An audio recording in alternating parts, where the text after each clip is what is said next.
न ड्रेस न जुत्ता, सादा पोसाक र पड्किने चप्पलमा सडकमा ड्युटी गर्दै ट्राफिक प्रहरीहरू। गत सोमबार र मंगलबार भएको जेन्जी आन्दोलनका क्रममा प्रदर्शनकारीले हात हतियारदेखि लत्ता कपडा समेत लुछेपछि ट्राफिक प्रहरीहरू वर्दीविहीन बनेका छन्। वर्दीविहीन बनेका ट्राफिक प्रहरी अहिले काठमाडौँका विभिन्न सडकमा बिना पोसाक नै ड्युटीमा खटिएका छन्। त्यो दिन प्रदर्शनकारीले पोसाक बाले, कति लुटिए, लगाउने बुट छैन। यस्तो पीडादायी अवस्थामा राजधानीको ट्राफिक व्यवस्थापनमा जुट्नु परेको छ। लोतावाला चप्पल आधा कुर्कुच्चा बाहिर निस्किएको अवस्थामा सवारी व्यवस्थापनमा खटिएका एक प्रहरीले भने। यति बेला काठमाडौँ उपत्यकाका धेरै जसो ट्राफिक प्रहरी वर्दी बिना नै काममा खटिएका छन्।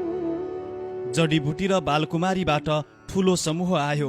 ड्युटीमा खटिएका अर्का एक प्रहरीले भने, कार्यालयको गेट अगाडि आएर नाराबाजीसँगै तोडफोड भयो। नजलाउन र नफुटाउन बिन्ती गर्यौं, तर भिडले सुनेन, उनी भन्छन्। काठमाडौँ उपत्यका ट्राफिक प्रहरी कार्यालयका अनुसार कति ट्राफिक प्रहरीको सामान जलेर नष्ट भयो, यकिन तथ्याङ्क सङ्कलन हुन सकेको छैन। तर उनीहरूका लागि पोसाक सिलाउने काम सुरु भएको छ। पोसाक सिलाउन दिएका छौं, एसएसपी नवराज अधिकारीले भने। 2 दिन अशान्त बनेको काठमाडौँका सडकमा उच्च मनोबल बोकेर ट्राफिक प्रहरी जनताकै सेवामा फर्किएका छन्। रातपछि उज्यालो हुन्छ, पुनः जोसका साथ कार्यालय स्थापना गरेर जनताको सेवामा खट्छौं। शून्यबाट फेरि माथि पुर्याउँछौं। प्रहरी नायब निरीक्षक प्रमोद जंग कार्की आशावादी हुन्छन्। ट्राफिक प्रहरीहरूले आफ्नो तलब पनि साथैमा राखेका थिए, त्यो पनि झिक्न पाएनन्। वर्दी खोलेर सिभिलमा पछाडिबाट बाहिर निस्किएर ज्यान जोगायौं, उनीहरू भन्छन्। जेन्जी आन्दोलनको इपी सेन्टर नयाँ बानेश्वर संसद भवन अगाडि ट्राफिक प्रहरी जवान महेश दयाल पनि सोमबार वर्दीबिना भेटिए।